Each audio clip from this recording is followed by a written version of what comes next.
Good morning and welcome to everyone this morning. The North Carolina Business Committee for Education and the North Carolina Virtual Public School are proud to host the North Carolina Career Connections Speaker Series. The speaker series includes presentations about career paths and jobs by those working in the field. We feel that it is never too early to start thinking about your future, and we are now providing a platform for our students to gain insight and exposure to potential career paths while still in middle or high school. And this morning, we are very grateful to Dr. Rhonda Paul for joining us. She is a native of Greenwood, South Carolina, and resided for almost 30 years in Charlotte, North Carolina. And now she is living in Raleigh since 2018. She is a dedicated professional with over 25 years of experience in the field of education and social work. Dr. Paul has a proven track record in training, workforce development, continuing education, early college programs, community outreach, and child welfare. Dr. Paul has a very diverse educational background. She obtained her bachelor's degree in social work from Johnson C. Smith University, a master's in business administration from the University of Phoenix, the South Charlotte campus, and her doctorate in higher education executive leadership from Wingate University. Dr. Paul has served in previous roles as a program consultant, regional trainer with the North Carolina Division of Social Services, adjunct faculty with Central Piedmont Community College and Rowan Cabarrus Community College, supervisor, career and technical education instructor, GED instructor, and child welfare social worker. Currently, Dr. Paul serves as an education specialist with the University of North Carolina at Chapel Hill of Social Work. In this role, she is responsible for supporting the growth and development of child welfare workers and social work students through planning, developing, coordinating, informative workshops, programs, community events, course interactions, and innovative technology use. Dr. Paul collaborates with various colleges, universities, public, private agencies, local, state, and federal government entities to implement strategies and professional goals to expand their scope of work to meet the needs of all persons they serve. Dr. Paul is a professional staff development trainer, curriculum developer, mentor, coach, and public speaker who has been privileged to present on local and national levels with other educators at conferences, campuses, and events. Dr. Paul has earned several certifications, awards, and accomplishments. She has a long record of successfully being creative, detail-oriented, reliable, and consistent. In addition to her service in education, child welfare, public and private sectors, Dr. Paul is heavily involved in her community. She's passionate about helping others succeed in reaching their goals and volunteers as a tutor with the public school system, works with homeless women in transition, underprivileged youth, and domestic violence victims. She's also very active in her church, where she serves on the new members ministry and is a fifth grade Sunday school teacher. Her hobbies include traveling, painting, reading, singing, shopping, and networking. Dr. Paul, thank you so much. You have so many varied interests and areas of expertise to share with us. I'd like to start with what started you on the road to social work and education? First of all, thank you all so much for having me join you this morning. One thing that got me on that path, I always had a passion for helping people. And in high school, I served as a candy striper at the hospitals. So connecting, and I was on the ward for children. And I would see all types of children to come through the ward, whether they had been admitted due to burns, accidents, different things of that nature. And I've always had a passion for helping people. So that sparked my interest in social work because I worked closely with the hospital social workers, seeing what they did. And as the years went by, I was just drawn to helping people. And I started also as a tutor in high school and junior high, started out tutoring students and just helping people on different levels. And I also served as a volunteer for Big Brother, Big Sisters program. So that's what sparked my interest in being in a profession of helping.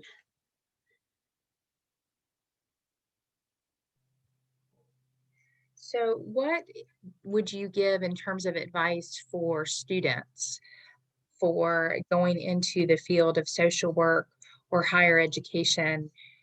You talked about volunteering. Are there other sort of tips that you would give them to get some knowledge about the fields?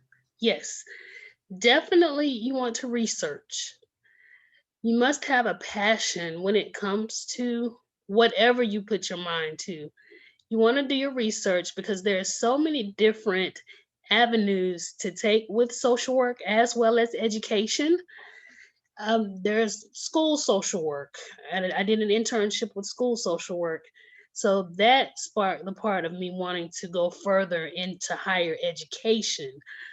But having the foundation begins with your research to see where it is that you truly want to have your career goals align with something that you have a passion for. So, what I would recommend, as I said, do your research, volunteer. I know with COVID currently, there may be a lot of restrictions in place, but if there's any way that you can do anything virtually, volunteer. There are so many different after school programs as well as community resources. You have the YMCA, the YWCA, and speak with your guidance counselors about opportunities for volunteering to see what's available. So I would recommend starting there. And then, if you're passionate about a particular career field, do your research to see what you would need to have as far as your background in degrees, education, and what else they may require as far as volunteering and any kind of experience that they would like to see you have before going into that particular field. So in terms of education, in order to go into social work, is it required that you have at least a master's degree? You'll need your bachelor's depending on where area you want to go with social work. If you want to teach on a collegiate level, you will need a master's in social work to teach on a collegiate level. And you may want to get a license in social work and become a licensed therapist. You can have family counseling licensure, substance use counseling licensure. So there are many different platforms, but definitely if you want to instruct on a collegiate level, you will need a master's. What do you think are some misconceptions that people have about either working in higher education or working with child welfare and social work? One misconception that people have, definitely when it comes to working in child welfare, automatically people's minds go towards those workers who remove children. And due to the public persona that unfortunately has been a stigma for the Department of Social Services, is that social workers get paid by the number of children they bring into care, which is definitely not true. And when it comes to higher education, there's sometimes a misperception that as professors, we spend all day just researching. That's definitely not true. We research as well as connect with our student population to ensure that they are receiving the best education possible from our courses, depending on what we're instructing. We put forth every effort to make sure that we are reaching every single diverse student in our particular classroom. So that kind of leads me to my next question for you. In your current position at the University of Chapel Hill, North Carolina at Chapel Hill, what does a typical day look like for you? Planning, I have my to-do list. I work diligently by a to-do list so that I may check things off. But a typical day is spent in the classroom, now in the virtual platform, teaching various courses, various social work courses. Most of my courses go anywhere from 2 to 4 hours. So my days are often split by teaching one particular course and then planning and meetings. I'm in persistently in meetings, consistently rather in meetings on a daily basis. And when I'm not, my weeks can sometimes fluctuate. So you must be flexible. I'm very flexible because you never know when we have staff meetings or if we're having any other impromptu meetings regarding something that has transpired on campus or off campus. We need to have a meeting about that. So we can fluctuate, but a typical day is spent in a class and then meetings. So you mentioned that right now you're on a virtual platform because of COVID. How else has your job been affected by the current pandemic? Primarily going from the face to face classroom into the virtual platform, and ways that it's been impacted, making sure that I have a lot of interactive parts to my course so that I can maintain students' attention because everyone's not fit for a virtual platform. So I do my best to keep everyone engaged. And it's some people just learn, some students just simply learn better, of course, in a face to face classroom. But I make sure that even once the course is complete for that day, I'm available. I'm an open door, as I inform you. It's no different than when we met in a face to face classroom. I'm available if they have any questions, need assistance with anything. That's my responsibility to make sure that I'm doing my part to meet students where they are so that they will succeed. And that's one of the things that I've seen. It's been a struggle for some. Yes, it definitely has. What about the field of social work in terms of, I know we've got, like you said, this whole pandemic has been a struggle for so many people and being virtual and feelings of sort of loneliness and unfortunately depression. What sort of trends have you seen in the field of social work due to COVID?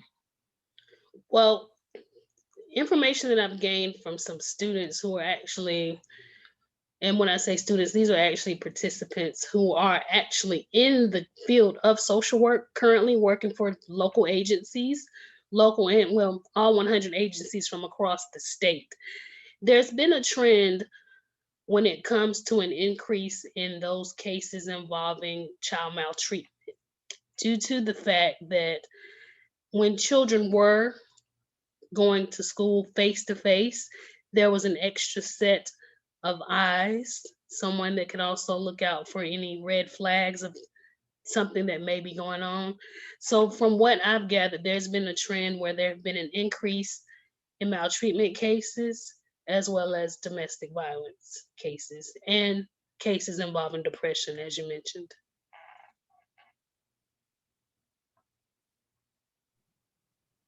So, in dealing with such difficult cases as a social worker, what are some of the soft skills? You talked about education and the different avenues, but what are some things that if students are interested in this field, they need to keep in mind that will be helpful for them in pursuing that field? Great listening skills, effective communication skills, teamwork, being not only a critical thinker, but a creative thinker. And don't be afraid to think outside of the box. There are some times that you may have to do that. And I want to make a point that every family is different. They may have or appear to have some of the same concerns or some of the same issues, but helping to resolve those issues can be quite different. So I want everyone to know that every family is different, the same way every student is different. No one learns the same. We have to keep that in mind also when it comes to working with families, especially for diverse backgrounds. And another thing, foreign language, which I know that's a requirement when we think about middle and high school students. You need to make sure that you have a foreign language. But definitely another soft skill I would say is teamwork. Being able to work in a team and leadership. There are times that you will have to make some decisions and you need to be comfortable making those decisions. And as a professor and also someone who has conducted many workshops, what do you do for your students or for the people in your workshops to help them maybe hone these skills or get prepared for these difficult situations that they're going to find themselves in, unfortunately? I give scenarios, different scenarios of real life examples, and I provide one on one coaching as well as when we have opportunities to do different group works and scenarios when they're in different breakout rooms. When I place them into the different breakout rooms, I'll check in and I also make it a point to meet one on one with students. If they want that opportunity, I'm available for that so that we can discuss anything that they want to talk about and just giving them handouts, different things, pamphlets, different links, websites to look upon, and I also inform them about different webinars to attend, which helps. I was just curious with the education piece, is there an internship that students do sort of towards the end of their education before entering the field? Yes, there is. There's an internship, and the majority of students choose to, a lot of students at Chapel Hill anyway want to be in the clinical aspect of social work, but we have others that are assigned to different agencies. As I mentioned, North Carolina serves 100 different counties. So the students that are here in the area, you may find them at Wake County, Durham County, and surrounding counties completing an internship their last semester. You mentioned clinical social work and school social work. What are some of the other avenues that students may not be aware of in the field of social work? Mostly, I will say this because it surprised me as well when I was a social work student. There are a lot of businesses that have social workers on staff that collaborate, and most of those workers sometimes go and get a master's degree in counseling, but they have the foundation in social work. So there are also these Fortune 500 companies that also have social workers that work there. Interesting. And so I'm assuming those would sort of take care of the staff Yes. and any needs. Work very closely with human resources and those type of things, especially when it comes to thinking about not FMLA, but those students, not students, those workers who may want to speak with someone about EAP, Mhm. the Employee Assistance Program. So that's where they would come into play. Very interesting. So there seems to be a lot of overlap between social work and then psychology. Yes, there is. So I wanted to speak with you too about your volunteer work. Mhm. Lots of things you work with, GED, and also working with underprivileged youth and domestic violence victims. And I wonder if you would mind speaking on that for a bit. Oh, not at all.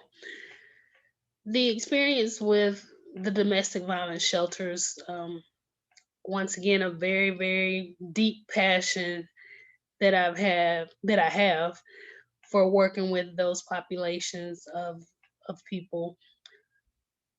The experience with that, of course, I'm there as a sounding board. There are more restrictions in place when it comes to the domestic violence shelters. I make donations, as well as just being a sounding board and helping people think through what their next steps would be, so that they can protect themselves as well as their children. So, in that aspect, it's just being there as a support, listening whenever they want me to be there, available. If I'm available, I'm there, and volunteering by assisting with teaching classes. I've done tutoring there as well at the domestic violence shelter as well as a homeless shelter. Or women in transition shelter is what the appropriate title of it. Women in transition. Them tutoring there, um, teaching the basic computer skills for those that are wanting to go back to school and get into a different, or those that may already have a high school diploma, a GED, or wanting to go back to school so that they can obtain a degree. I've helped in that particular aspect with those two. And as far as tutoring, the tutoring I've done online now, due to I do have 5 that I still meet with in person, but the others are basically online platform.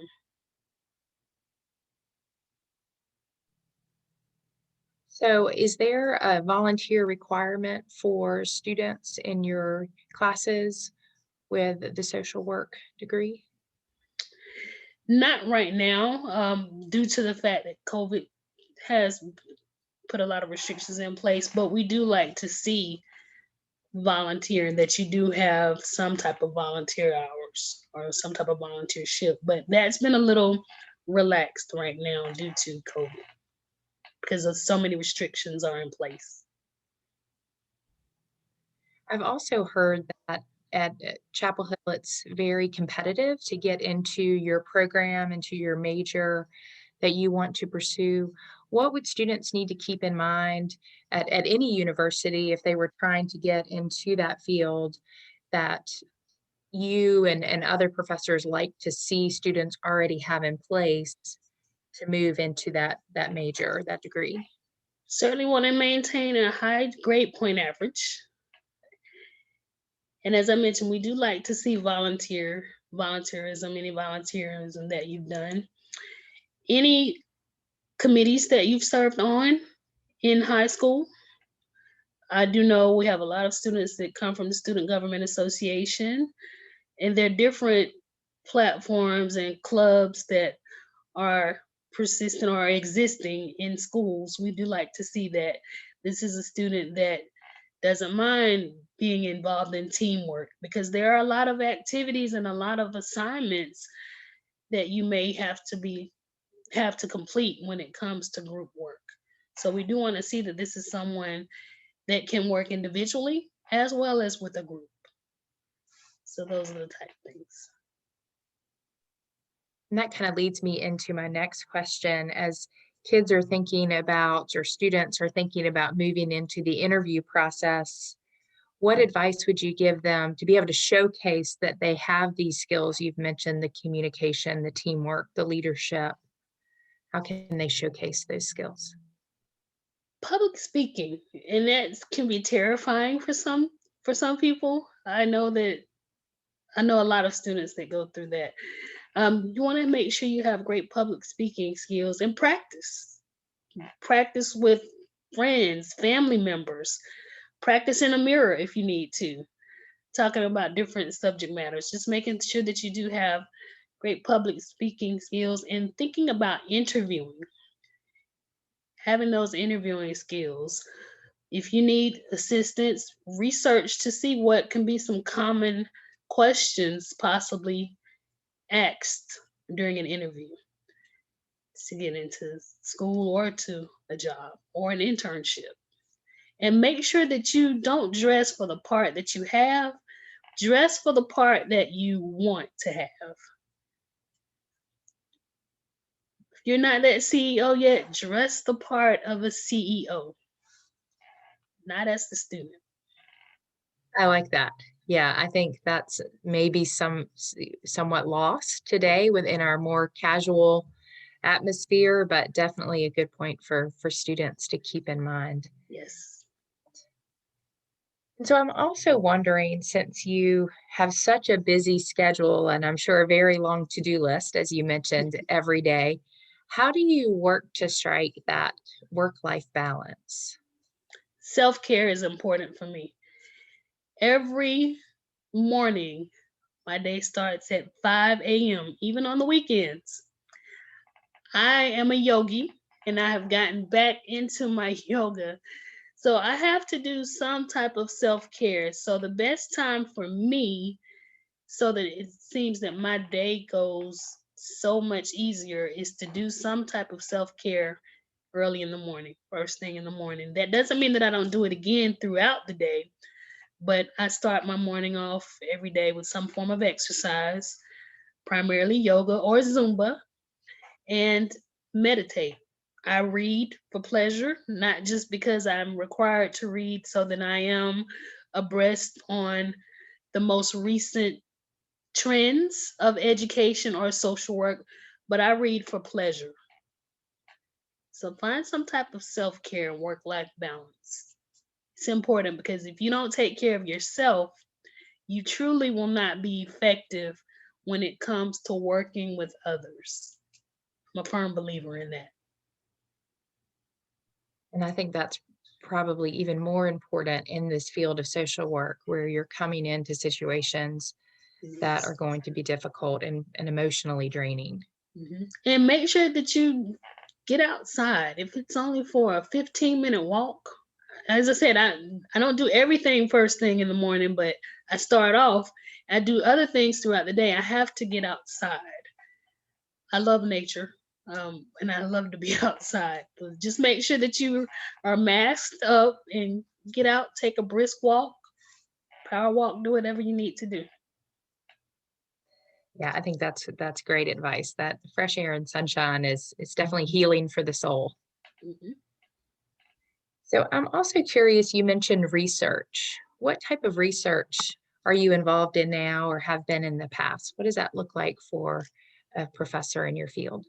Well, in the past, I haven't done anything recently, I shall say. I use what we call the ADDIE model, where we assess, develop, and we go back and we look, and then we implement before rolling out. Just I start with that particular model, the ADDIE model, and research the latest trends because when I'm assisting to update curriculum with the Family and Children's Resource Program, there may be trends that are now in place that haven't necessarily been implemented or reviewed in any of our curriculums for maybe 2 years.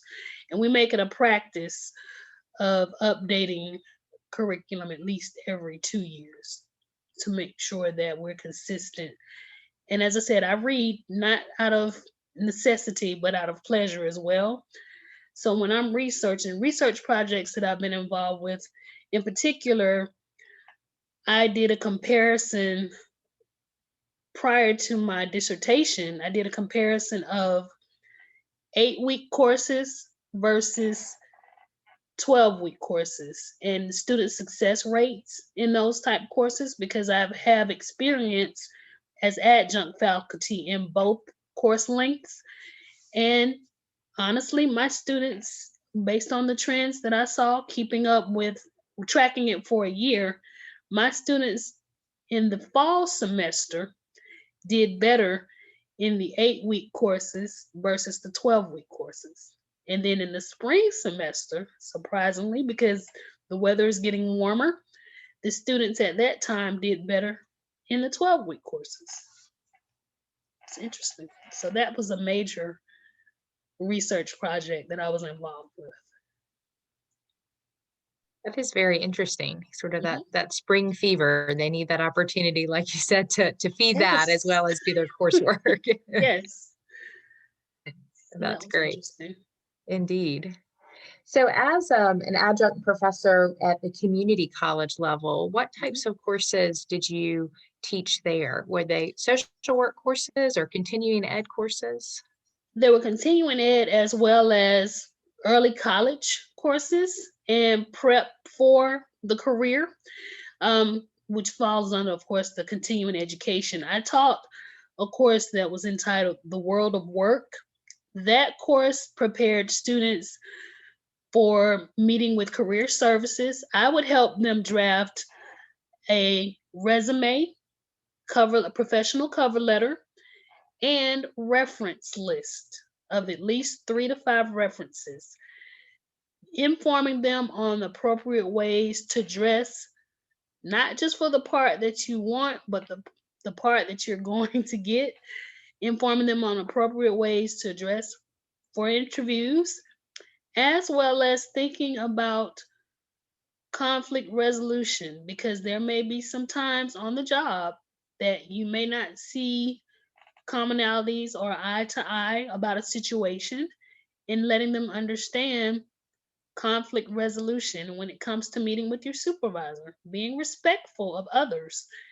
And another thing, when it came to drafting emails, being very mindful and particular about the language that you use in your emails and punctuation that you use, explaining what all capitalizations can mean as well as exclamation points.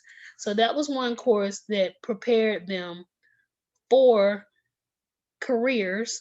And there was a lot of students who had been in the workforce, and then when the economy took a nosedive, they wanted to go back to school and get another degree or get a degree. That particular course prepared them for career.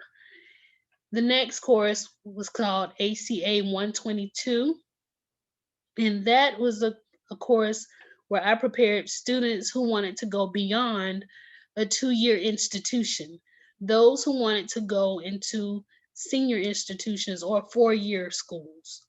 So I prepared them for that. And in the early college program, that course just simply taught students of what to anticipate and what to expect when they were going into higher education. You have a lot of independence and a lot of responsibility that will fall on your shoulders. This course prepared those students to be effective and successful, and already being prepared to graduate from high school having college credit coursework under their belt. So that's what those courses entailed. That's amazing. I was thinking as you were talking about all of these skills and all of the things you were helping students do, that we really need those types of skills being taught in our high schools Mhm. for our students to begin thinking about what it means to build a resume and a cover letter. And like you said, And the certainly when it came to a career in technical education, when it came to those particular courses with early college or the college promise program, those particular courses were aligned to assist those students on that pathway, as well as informing faculty that taught those courses. We would attend the CTE conferences to ensure that we're meeting those benchmarks and measures of what should be included in those courses. Yeah, the language piece. We had a speaker yesterday who works with youth and tells them, don't use emojis and don't use the LOLs and those types of acronyms when you were trying to communicate for a position or once you have that position, Exactly. communicating. And first impressions are lasting impressions. And I tell every student that in every single course, regardless of what I'm instructing, if it, because my social work courses that are with the Family and Children's Resource Program, we have there's a wide range of students. The population can range from those who recently graduated from college to those who have been out of high school or college for 20 plus years. So I always just inform them, just be very mindful of all of those things. Things change constantly, as we know. Even during the pandemic, things change constantly. So just make sure that you're abreast on everything.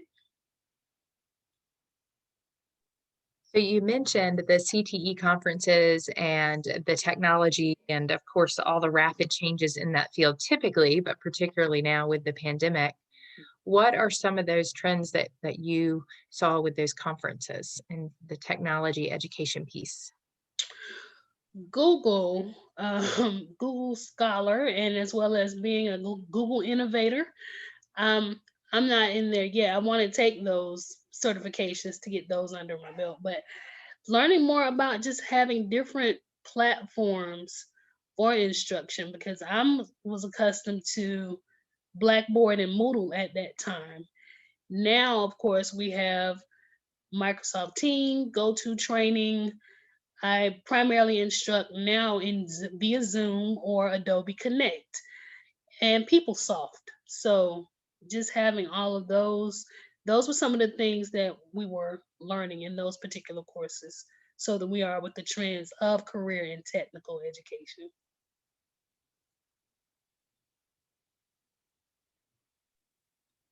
What are some of the surprises that you found when you entered into either higher education or into the field of social work? Well, for social work, one of the main things that always surprised me because when you think about I was the person when I was on the front line, I went in to interview families based on concerns that someone from the community or a family member may have called in regarding some type of child maltreatment, abuse, neglect, things of that nature.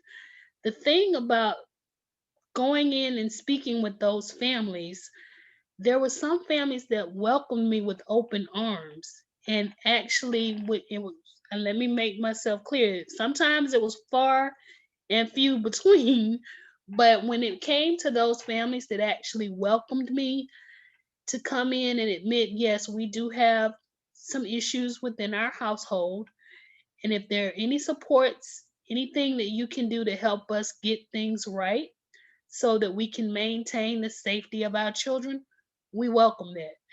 I will admit that was very shocking and surprising to me because being an aunt and a godmother to a lot of children, I don't know if I would have been as receptive if someone were coming in questioning my parenting skills. And I don't know too many people that would be. So that was one thing that was surprising in social work. When it comes to higher education, having those students that I would meet along the way who've never been told anything good about themselves. So it kind of went hand in hand because there were some families that I would meet in social work, but when they get to higher education, you're at a platform where you're working towards a degree or you're now in your career and you're looking to expand your skills and your knowledge set. But those who had never been told anything that they did well, that was surprising. That is surprising and so sad to think about It is. getting to that age and not having that positive feedback Hmm. until that point. And what else would you say in terms of your kind of path that you've taken and how you remained open to different opportunities that came your way and how students can, you mentioned being flexible, how students can sort of prepare themselves and be open to opportunities in the field that they may not think of when they're first starting out. One of the things that I did, I have always had a mentor, several mentors at once sometimes.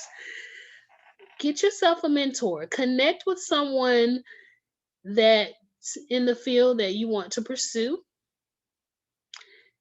and someone that even if they're not necessarily in the field that you want to pursue, but someone that is a great role model, someone that's easy to talk to and have shown you that they're a great listener and that they're there to support you when you're not doing so well and when you're excelling.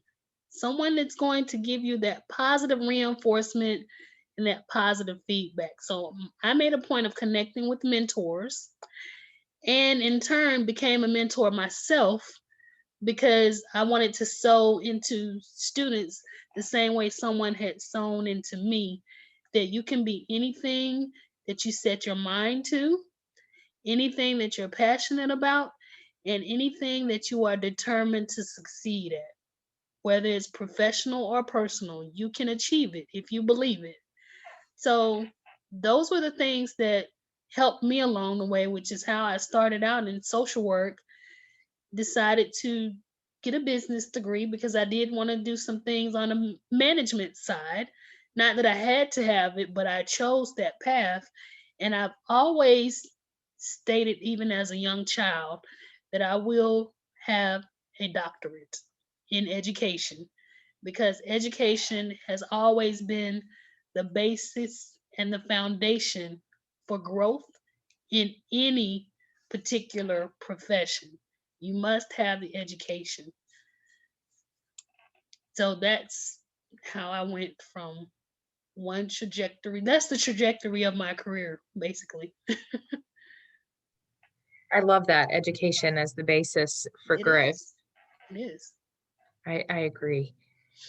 So with students who might be a little bit hesitant about seeking out those mentors, what advice would you give to them as a mentor yourself on how they can overcome maybe their hesitancy and seek out people in the field, or as you said, just people who could be supportive?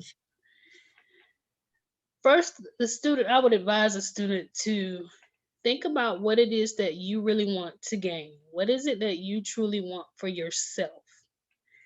And then, if you're not comfortable speaking with someone that you may not know that well, start out maybe with a family member or a friend of the family if you have that, person that's there, someone that you can really rely on and have as a support.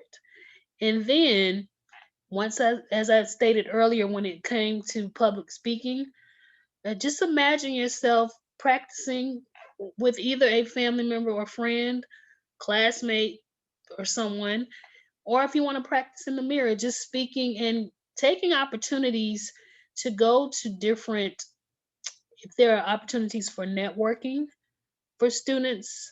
I know in high school we would have different college fairs and use that time to, when you're talking or speaking with schools that you're interested in attending, try to find a way to use skills of communicating further until you find everyone won't be comfortable. That's a myth. We know that everyone is not comfortable speaking with complete strangers, but find your comfortable place first and then be willing to step outside and think outside of the box because that's what it's going to take. You have to have the initiative and you must take the initiative. So, the advice that I give a lot of students, come to me. I may know someone that's in a career path that you're wanting to go. I will personally connect you. I will be there with you at your first meeting with that individual or however long you want me to be there. If I'm available, I'm there for you to support you. So that would be the only thing that I would add to that because I know that there are a lot of shy students and just feeling comfortable, but you have to take the initiative. I love that. I think a lot of students are even hesitant to speak with their teachers or their college professors. And Mhm. my son is a freshman in college this year, and Oh, we've said, you need to reach out, stay after class, mhm. send an email, and he's had positive feedback, which is great.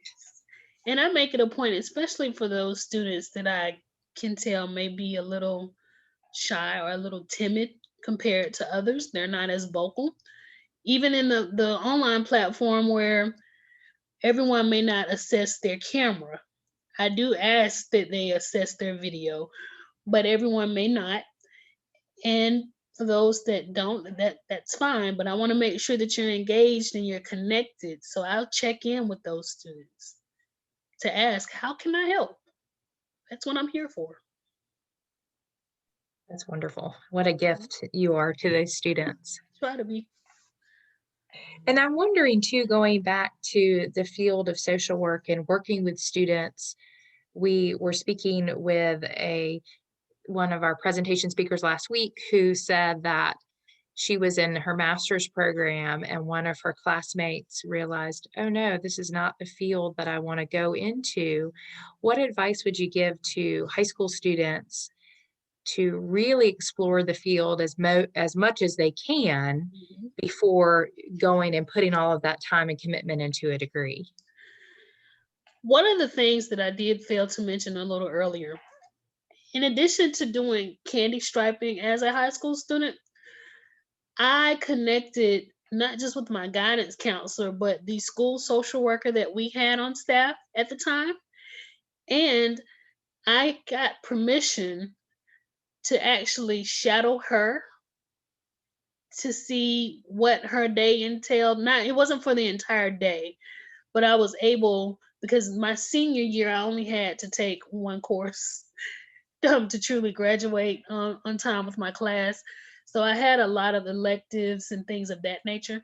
So I made it a point to ask if I could sit with her to see exactly what it was that she did on a daily basis or what it entailed. So I was with her half of that day and checked in with her regularly. So if you can connect with your guidance counselor, or if there's someone that's in a particular field that you're interested in addition to the research, reach out to see if they would allow you to come and possibly shadow, if it's only for an hour, to see what can be included in their day. Because there's nothing wrong with changing your mind, but you don't want to get yourself, and I think you said this young lady was in her master's program. You don't want to waste time nor money, and you want to be certain that that is the profession that you want to take. And as I said, there's nothing wrong with changing your mind, but you want to make sure that you do that sooner than later. So try to see if you can shadow or just meet with people who are actually in that profession, whether you can meet with them face to face or a phone call or a video conference. I would strongly recommend that. That's great advice. Mhm. And you mentioned the 100 counties, of course, in North Carolina. So I was just curious if there are differences that you've noticed in working with students and keeping in touch with students after they've entered into the field, urban versus rural counties, or, one part of the state versus another, that might be challenges that could differ that students may not be aware of. Yes, resources, available resources. We have those counties that are considered the metropolitan areas, such as the Charlotte Mecklenburg area, Wake County, um, Forsyth County, Guilford County. Those are New Hanover. Those are larger areas. And then we have, oh, in Asheville. How could I forget Buncombe? Buncombe County in the western part of the state. And then you have your smaller counties that don't have as many resources available for families. And that's when the social worker has to look at the informal skills that they can offer a family, such as doing one on one educational parenting for a family, providing them with web links, webinars that they can watch, providing them with pamphlets on things to read, because they may not have 12 plus resources available in their prospective counties like some of the larger counties, and they will have to sometimes utilize their informal skills to ensure that the needs of the family is being met. So those have always been calls that we receive. Well, I didn't realize that it was going to be this way in this particular county. I don't want to move away from my family, but I still want to stay in the particular profession. I want to move to a larger county. And then you have those that start out sometimes in a larger county and it's overwhelming for them due to the number of cases that come in and may be added to their caseload, and it becomes unmanageable. So that's shocking as well. It goes both ways, a double edged sword. Yeah, that's interesting. And so you mentioned caseloads and it being overwhelming. Mhm. What would a typical day look like for a social worker? Well, depending on which role they're in, for those that are in intake, they're the ones that are actually receiving the reports, the calls, or the persons that have walked in to make an in-person report. Their day is primarily spent either on the phone or in interviewing a person that comes in to make a report. Now, if you're a CPS assessment worker, you're the one that actually receives the report and you're going out to meet with the family in person, face to face. Either if the children are in school, for those that may still go to face classrooms, you're meeting, depending on the report, you're meeting with the child and the family face to face when it comes to assessments. And then that can be an entire day. You may get one or two cases in one day, or you may get as many as 4 to 5 cases. It depends on the calls. And then those workers who are in foster care, a lot of their day is spent doing transporting children to visits with their family from the foster home if the foster parent is not a person that's transporting, and they spend a lot of time in court to reunify, to see if it's safe to reunify. And then adoptions, they spend a lot of time in court as well for adoptions to either become finalized, and they're doing a lot of court summaries or personal summaries of the child to find the appropriate forever home. So it varies a typical day depending on the Sure. role. Yeah, absolutely. So what does it look like? You mentioned, of course, the license that social workers have to have. What Yes. do they need to do in terms of continuing ed to keep that license current? Well, let me make this clear as well. When it comes to working in DSS, local county DSS, you don't have to have a license to do that. But if you are a licensed licensed therapist, they have to go back for the continuing education hours. And to my knowledge, that's every two years to keep your licensure going. And for those that are at DSS working, they must maintain an average of 24, at least 24 continuing education hours every year for those that are at DSS. That's something that they can kind of do, like you said, with webinars or they would do through their Yes. community colleges? hmm As a matter of fact, as once again COVID, they're going to be doing it in the virtual platform to maintain that. Okay, and then they keep track and then submit to the state? Yes, there's a system that is a statewide system, NCSW Learn. That is where all trainings that are offered are listed. Some workers sign up for those trainings themselves.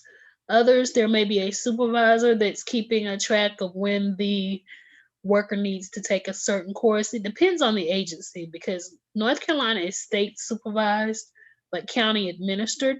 So you may have a county that wants the worker to keep up with their hours and sign up for courses. And then other counties, they may have the supervisor to actually keep record of that. And when it's time, as well as availability, to send them to trainings. So that can vary. Sure. Yeah, but definitely something for students to keep in mind Oh, yes. for entering the field. So we are reaching our hour mark. I just Oh, wanted to see if there was anything else that you would share with students about your personal path or the field of higher education or social work. once again, just remember it all begins with education. Find your passion, stick with your passion, grow from there, develop as much as possible. And as I mentioned earlier, it's okay to change your mind if you get to the point and you realize this is not for me, especially when it comes to social work. I don't know a lot of people, well, I have had some students that are in the education field, and they may have started out in one particular subject area and they wanted to go to a different subject area or a grade level. Just make sure that you equip yourself with the knowledge, the skills that you'll need to get to the point that you want to be and be successful. I did it for myself. Hence, I went from social work, and when I got my master's, I decided to take a different path. I decided to do business. Not that social work wasn't for me. I just chose a different path, and I always knew that my doctorate would be in education because that is truly, truly, truly the basis for my passion is educating. And I educate people in social work. When I was a frontline worker, I educated people on parenting skills, how to properly plan a meal for some, because there are some that just didn't have the knowledge. So there are different things that you can do. And education it's such a broad topic, which is why I knew that my doctorate would be in education. So I would say strive for the best for what you want so that you will truly be satisfied. And I am the type of person that I made it a point that every day I get up to go to work, even if it's walking downstairs to my office, I enjoy getting up, going to work every day because I have a passion for what I'm doing. Not out of necessity, but because it's a passion. That's so inspiring and so key for students to think about. Mhm. It's to think about a career you're passionate about as opposed to a job Yes. that you have to go to. Yes. Wonderful. Well, this is being recorded and will be archived, so students and teachers and staff can watch this. We so appreciate you coming and sharing your journey and your expertise and your passion for education and your tips for students and helping them along their career exploration path. Thank you so much, Catherine. It was a pleasure. It And was, good luck to all. thank you so much. And I hope that you get to go to Dubai next year and enjoy that trip. Thank you. I appreciate it. Take care and stay safe. All right. You all do the same. Thank you. Thank you. Bye-bye.